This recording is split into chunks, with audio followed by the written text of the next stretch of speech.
Momentum. Whole team full of cold niggas. Going in for the whole winner. Gotta be top 10. We ball like Sports Center. We ball like Sports Center. Whole team makes Sports Center. Yeah.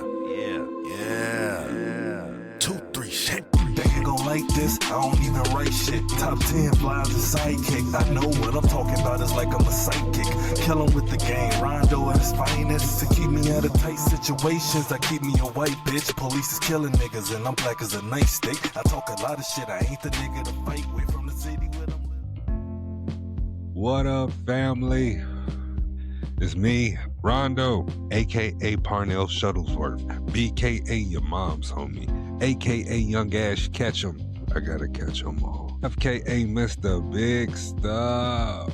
And my pronouns is Black Matrix. And I would like to welcome y'all to the Treehouse out of Chicago. This is 77 Tree, the podcast, in conjunction with the Bel Air Boys. Here we discuss wrestling and all things associated with it, and whether it's your first time tuning in or you've checked us out before, do me a favor.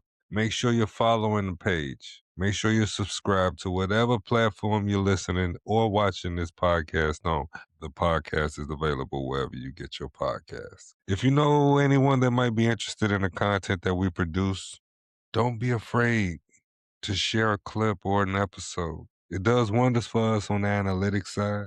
It gives us the numbers we need to know what content to continue to put out for all of you. So thank you in advance. It's very much appreciated. Let's get right into it. Today's episode is the February 9th, 2026 edition of Monday Night Raw on Netflix. This is on the road to WrestleMania, approximately 19 days before Elimination Chamber, being held in Chicago, Illinois. The episode starts off with shots of CM Punk making his way through the backstage area to stop and grab his wife, AJ Lee, sitting on a crate.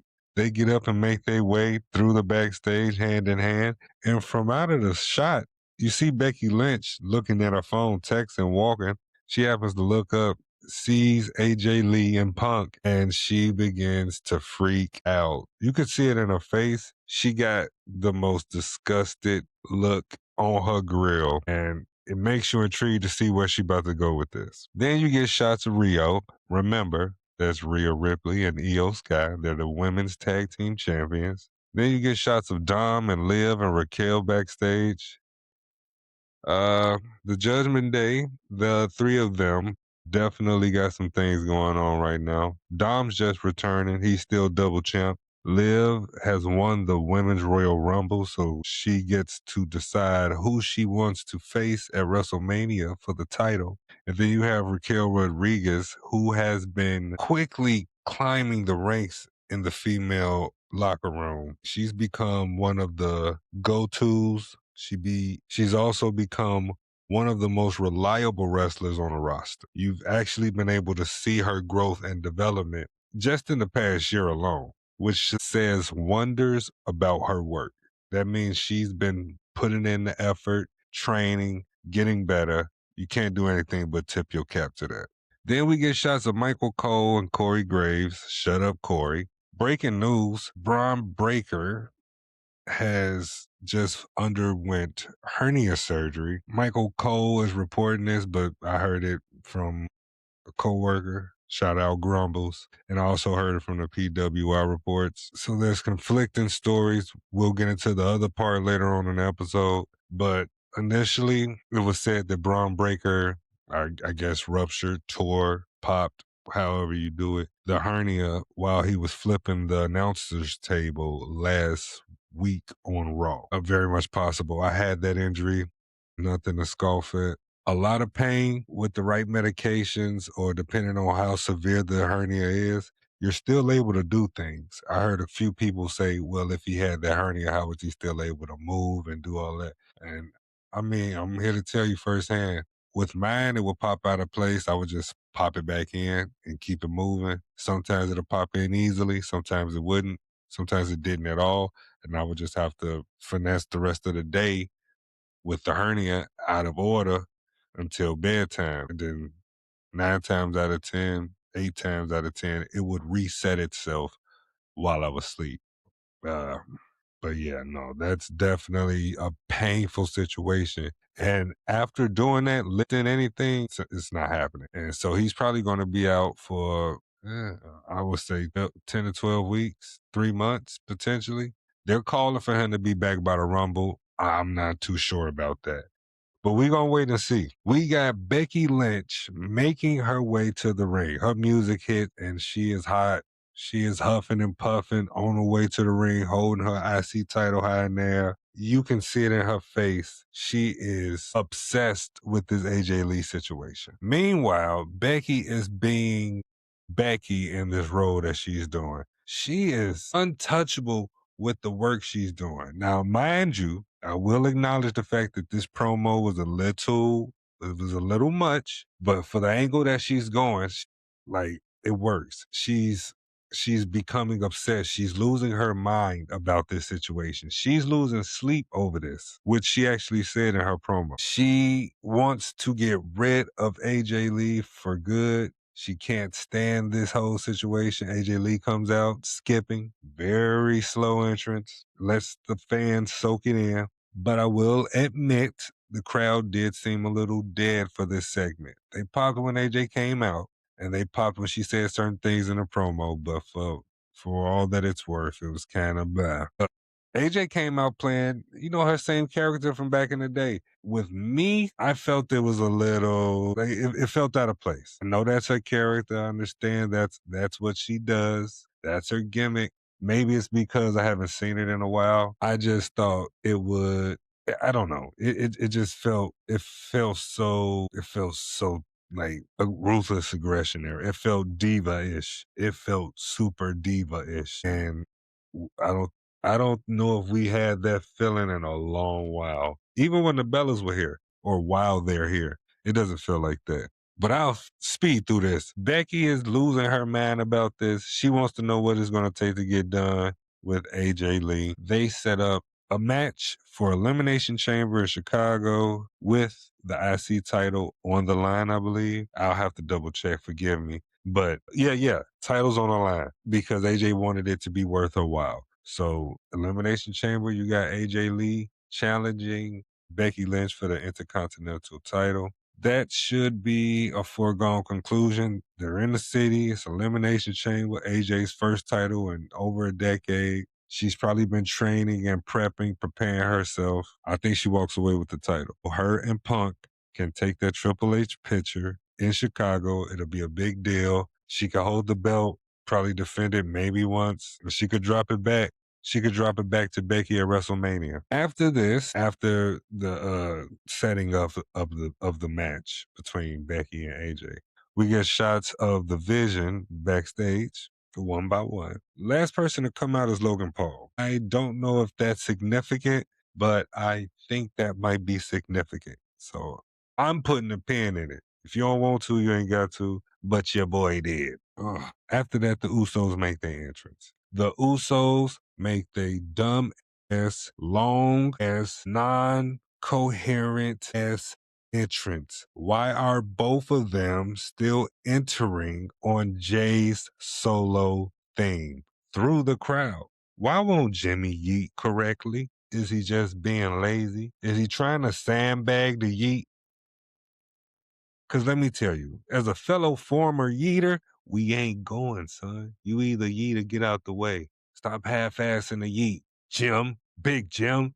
I don't know. I thought it was an angle coming with that. It still might be, but this entrance, man, I swear it's more and more kids in this entrance every time this boy do it. I would say every Monday, but he'll pull up on a Friday and do it. Don't let NXT be in Cali by the Bay, where he from. Oh, my God. You'll have to yeet into a commercial, which they do, and come back. Guess what? We still yeeting. Because that's what they be on, man. That boy, Cena gone. I keep telling y'all, somebody got to move this kid merch. Jay is never, ever going to be able to stop doing that yeet. He's locked in. You might as well give him the Bret Hart contract. What was it, like 25 years for 25 mil or something goofy like that? Anywho, I got to rambling. The Usos are preparing to have a tag team title match against Otis and Tozawa. They make their way to the ring. We start off with Otis and Jay. First, they show respect to each other. These are two babyface teams for all intents and purposes. Is it intense in purposes or intensive purposes? I've always wondered that. And I think it's for all intent and purposes. Anywho, got lost for a second. I'm back. Baby, come back. Starting off, Otis is just too powerful for Jay. Continues to overpower Jay, tossing him around. Jim and Jay get in the ring, get some good action in on Tozawa. Tozawa and Jay mix it up. I apologize. Tozawa and Jim mix it up for a little bit. Really good action. Really good action. Two great babyface teams. Otis, it sucks he's stuck in the mid card, and he probably won't ever get out of that, but he's a solid wrestler, solid act. Him with Tozawa, the contrast, but their styles work together, and people don't put enough respect on Tozawa's wrestling. They think because he plays the comedy spot, he can't wrestle. It's similar to R-Truth. What I mean by that is they've been wrestling so long, they can have the luxury of doing these novelty acts, these novelty gimmicks. They could be like, you're talking about over 20 years of wrestling a piece, at least, might be closer to 25, 24 for Truth maybe. But either way, Zawa gets gorilla pressed to the outside on the Usos by Otis. At one point, Jim hit a pop-up Samoan. At one point, Jim hit a pop-up Samoan drop on Tozawa. I knew it was over with, but kicked out on the 2. Otis gets the hot tag. He rolls through, hits a barrel roll, and just runs through Jay Uso, knocks him down. Otis going for the worm, and this is where it gets tricky, because my boy Jay went for a super kick while Otis was doing the worm and whiffed it. Big time. He missed all that kick and fell when he did it. Camera caught the whole shebangy bang. You feel me? Salty. Fatality. I know he was sick. And they just continued, with the match. They didn't try to run it back. No pun intended. Because I don't like when wrestlers miss a spot and go right back and try to do it. There's an example of that happening tonight. And I'll tell you when we get there. Tozawa comes through. He gets the hot tag back from Otis. He puts in work on Big Jim, on Jay. He hits a big senton on Jay for the 2. He got stupid height on that senton when he went for it. Tozawa then turns up and hits 4 missile dives through the rope. 2 on Jay, 2 on Jimmy. My boy lit. He's in it right now. But all good things must come to an end. Big Jim hits a super kick on Tozawa. They both hit dual spears on Otis to weaken him up. And then they go for the 1D. Jay did the lifting. 1, 2, 3. The Usos retained their titles against Alpha Academy. It was a really good match. Not to mention the show of respect again at the end of the match between the two, because they are friends. This was mainly just the opportunity in business. But the Usos came out on top. Right after we get Byron Saxton interviewing the Usos and they ask him what's next. Bottom line, Jim say, look, I need Jay to go over there, win EEC, be in the Elimination Chamber, and then run it back and head to WrestleMania. Nah, we don't need Jay winning EEC. We don't need Jay winning the Elimination Chamber. Not at all. And I don't believe he will. He's a big player. Like I said, you got to yeet everywhere we go. So he'll get in a match. He going to get in the match because you got to do the entrance. Next, we get a recap of CM Punk and Roman Reigns feud. They recap promos from the previous Monday, which was a really good promo. If you didn't get a chance to, check it out on YouTube or go back a week on our podcast because we definitely went through it. Liv and Dom then make their way to the ring. They begin to cut a promo. Dom gives Liv flowers and candy. Liv goes into she doesn't know who she's going to pick. She hasn't made a decision yet. Stephanie Vaccare comes out. And in so many words, they get to throwing shade at each other, back and forth. At one point, Liv said she doesn't believe that Stephanie Vaccare is hot enough to wear a Hot Girls Wear Dominic Mysterio t-shirt, which is blasphemy. Liv is cute, but Stephanie is stacked like IHOP pancakes. Do you feel me? Make a nigga want to say it, and I be trying to be coy about it the whole time, but facts is facts. God knows my heart, and I pray for forgiveness every evening. But yeah, they are most likely preparing us for Stephanie Vaccare versus Liv Morgan at WrestleMania. I'm not mad at it. I also forgot Stephanie Vaccare and Liv called each other puta. Liv called Stephanie Vaccare puta. She got mad. Dom stepped up. Stephanie Vaccare slapped 5 from Dom and then jumped off the apron. And that's how we end that segment. So we get a stare down between the two. It's just the build.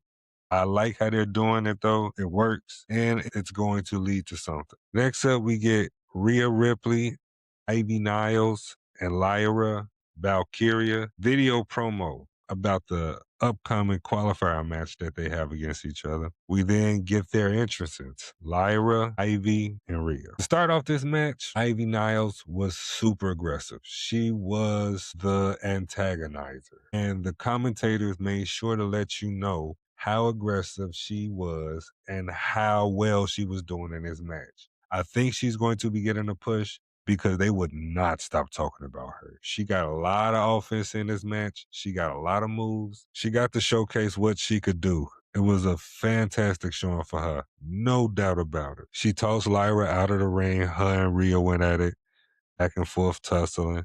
Ivy did jump off the second rope into a Rhea dropkick early off into the match. Lyra and Rhea tied up in the ring. They both get back suplexed by Ivy Niles. Again, showing her strength, the power. Rhea put Ivy in an electric chair, then dropped on the apron on the outside. Lyra hit a diving Hurricane Rana on Rhea to the outside. It was a very good spot. Ran, jumped through the ropes, Hurricane Rana Rhea outside the ring. Hell of a spot. Lyra at one point was in the tree of woe in the corner. Lyra had Rhea on the top rope. Lyra was going for a suplex.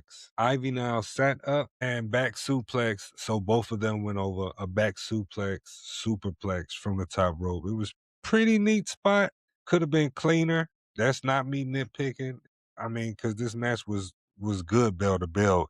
Either way, Rhea did hit a drop kick on Ivy to slow her down. This is when I was reminded about the fact that most of Lyra's move sets are roll-ups. Everything ends in a roll-up. And I get it in the beginning, that was her thing. But that's more, in my opinion, that move set should be for a person that's lucky when they win. Or like, it should be some, like, for her to supposedly be such, I mean, and I also understand it's the technical part of it. She's a very, very, very good technical wrestler.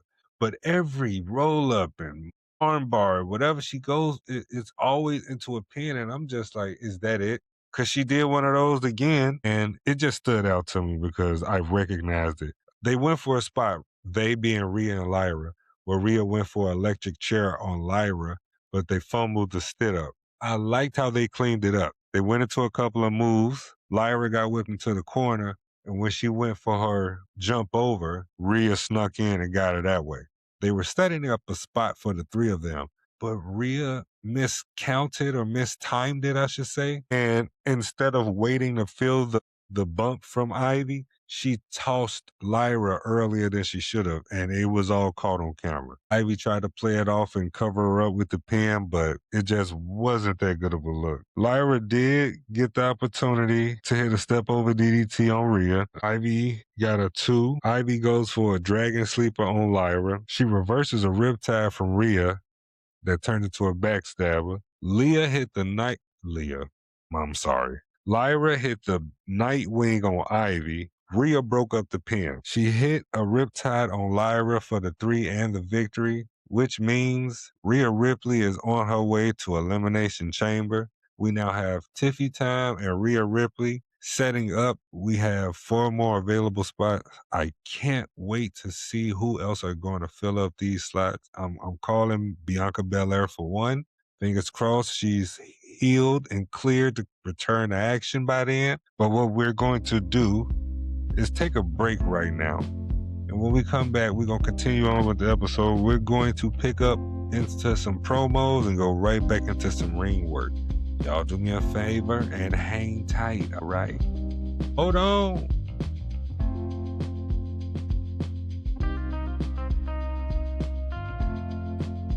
And we back. Let's continue on with the episode. We get the Judgment Day segment backstage. Dom walks up to Liv and Raquel's like, yo, you need to go holler at Finn. Dom tells Finn, I know you upset you didn't walk away with the title back when they was overseas, but JD will be back soon. Y'all can focus on the tag titles, bring them back to the Judgment Day. Finn, like, I'm not thinking about that. Like, I'm still worried about Punk. I'm dealing with Punk. Dom, like, they kind of already made the match for WrestleMania, Roman versus Punk. You know, it's kind of sold up. Finn, like, I don't think I'm being heard. He feeling like an afterthought. He walks away. Before he leaves, he says, I thought we were family. So there's definitely about to be a character change with Finn Balor. Whether it's a babyface or not is yet to be seen, but something is definitely turning up. Michael Cole comes out for an interview with CM Punk, but Finn Balor comes out instead. He said he's the one that's been inflicting pain on Punk. He's already beat Punk up. Punk's hurt. He's injured. And he don't want Roman to capitalize on what he's been doing. He actually said he doesn't want Roman to get his kill, which to me stood out because WWE don't like to use that word. But obviously, since they moved back with the Legend Killer, or shall I say, the Career Killer with Gunther, I don't know how much longer this PG thing gonna last. Because in this promo, Finn Balor wants Punk. He wants his rematch. He wants his get back. Adam Pearce comes out with security and tries to get Finn to leave. He refuses. Punk comes out. He makes a beeline to the ring. Pearce cuts him off. He manages to get in the ring. Finn jumps on the announcer table. So now they face to face. Probably like 15, 20 feet between them. 20, 25 feet. Punk is like, look, we can do it right now, right here in Cleveland. The crowd going crazy. Finn like, nah, I'm not doing it unless it is about something. Put the title on the line. Punk like, look, I'll put the title on the line. We could fight here. We could fight now. We could fight in Chicago. It's whatever. Pierce, no, let's not do it. Punk pulls his card. He like, look, I'm the champ and I know I got some pull. I know I got rank. I want this match. Otherwise, I'm going to fight dude until I get it. Adam Pearce makes the match. So at Elimination Chamber, you got Finn Balor taking on CM Punk, and it's for the WWE Championship. Afterwards, Punk gets his interview with Cole, and he says he's not jeopardizing anything. He's a fighting champion. He said he was going to be a fighting champion. He does it for the people. He know he could lose at any moment, and then he says, but that shit ain't happening. That's what I'm talking about. They like to say bad words on Netflix, and I guess you can get away with it, but sometimes it be seeming forced. Not saying this was that, but just how, are they still PG? I know 1 or 2 words could slip through, but just consider, he calls out Roman. He mentions the fact that Roman doesn't hate him. He hate that he can't stop him. Tough words. I'm looking forward to see what Roman's rebuttal's gonna be. This was more smoke and mirrors. That's why they had the little brush up with Finn. I don't know if they're gonna turn it into a 3-way. I'm not even sure if Finn won't walk away from Elimination Chamber as champ. It's in the air right now. Finn's definitely on the verge to get pushed. We're going to wait this one out and see. We get shots of Adam Pearce backstage and the Vision pull up on him. Heyman gets to talking about the injury. He then exclaims, Braun Breaker was so mad and upset that he went home and worked out harder than he's ever worked out before and tore his hernia, and now he had to have major surgery. Adam Pearce says he knows what happened. He acknowledges the fact that Braun Breaker is most likely the future of WWE,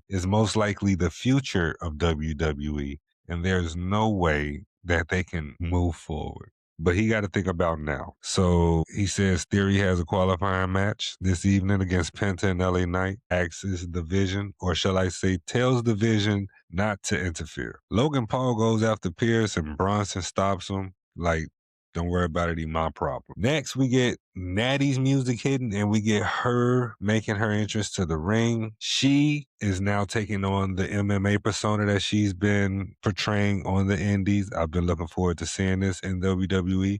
It's more aggressive, more intensity. She's the one who trained Maxine to help Maxine get all the clout she's been lately receiving. And people just want they just do. Max come in, makes her entrance, and commentating team is putting over the fact that Natty is super aggressive now, much more. This was pretty much a throwaway match. I'll save you the trouble. Natty was just whooping on Maxine. Got outside, threw her into the steps, threw her over the announce table, got her on the announce table, got to pummeling her.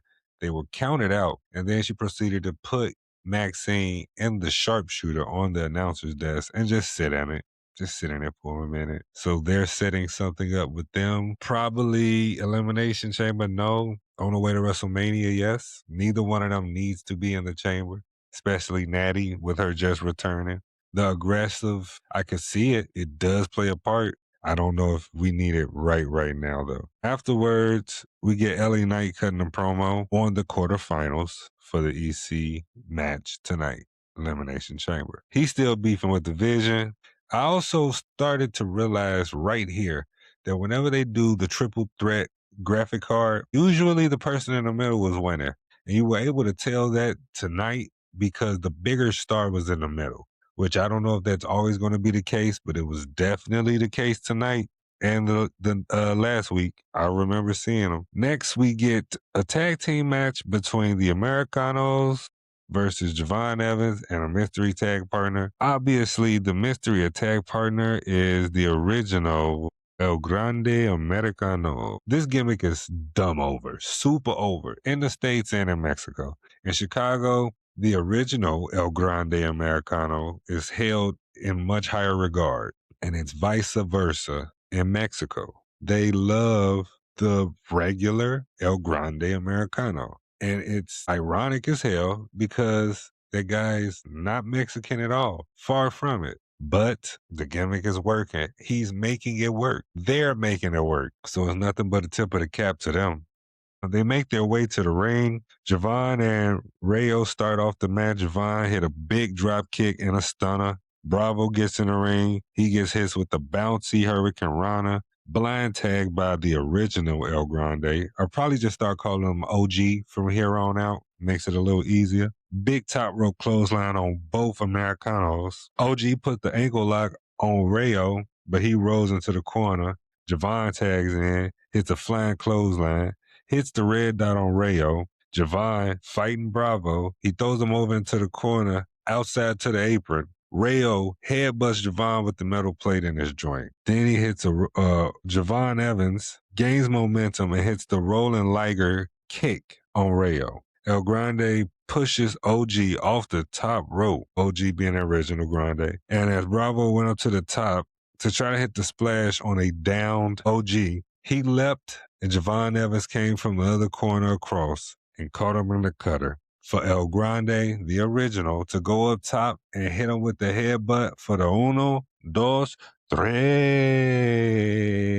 and the victory. Javon Evans picks up the win along with the original El Grande Americano. After the match, the regular tried to unmask the original, and he prevented him, rolled him up out of there. And when he sat up, the OG thought about pulling his mask off, but he was able to skedaddle up out of there for anything got hit. So this is probably a WrestleMania match. Don't be surprised if you see this at the top of the card. Mask versus mask. I'm not mad at that. After that, I fall into a depression because I realized that WWE has monetized all the podcasts and they're trying to wedge us out. We can't do the live streams. We get flagged for content without permission and all this dumb stuff. It's so childish. They're billions. They're worth billions. And yes, I've been having hella trouble trying to get stuff printed and saved. It's a lot to take in, but it's very much capable for me. But yeah, I was sick as hell when I realized they monetized it. We then get a promo package for the SmackDown qualifier. It's Cody, Jacob Fatu, and Sami Zayn. Tonight, though, we get Penta, Austin Theory, and LA Knight. They cut a video promo for the actual qualifier match, and they make it look extremely interesting. In comparison to Theory, Penta, and Knight, yeah, all the star power is over in SmackDown, and they need to try to balance it out. But we're going to take a quick commercial break. When we come back, we're going to finish off this episode of February 9th, 2026, Monday Night Raw on Netflix. Y'all hang tight. We almost there, shorty.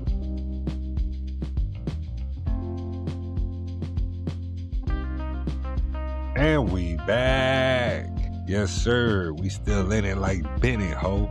Aren't I cool? Let's continue on with the episode. Coming back from commercial, we get a promo for Obafemi, the ruler. He is making waves on the main roster, and he ain't even picked a team yet. Whoever he go to can shop.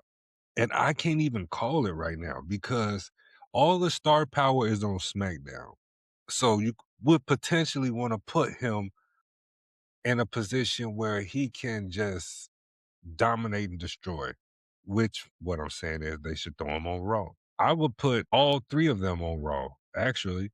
Then you can move Trick later on to SmackDown, let him go against Carmelo Hayes. They could do their NXT rivalry on the SmackDown roster. You know they love doing that. But Obafemi he's being pushed in a way that they haven't pushed a wrestler in a very long time. He's getting a big rub. And I hope and pray that they don't mess this up. It's almost impossible. He just squashed the War Raiders last week, which might be like the War Raiders, but that's 2-on-1, 2 heavyweights, and he handled them easily. Michael Cole goes into a recap with Gunther and Dragon Lee from the previous Monday. Byron Saxton then interviews Gunther, and he mainly just is back there saying he's going into the Elimination Chamber to win it. Then he's going to WrestleMania to take someone's title. It's hard to deny the fact that that could potentially happen. He's on a tear. He's the career killer.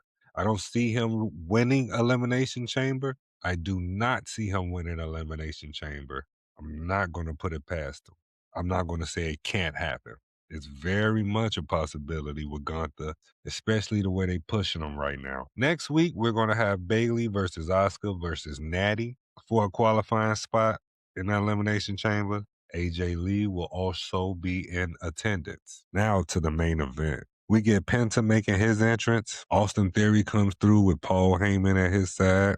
And then we get LA Knight. Earlier in the evening, Adam Pearce informed Mr. Heyman for him and his guys not to get involved in this triple threat match, so you can almost bet that there will be interference by the Vision. Starting off, LA and Penta just attack Austin Theory. They jump him. LA Knight got real heat with the Vision. He don't like them. Every chance he get, he goes directly after one of them.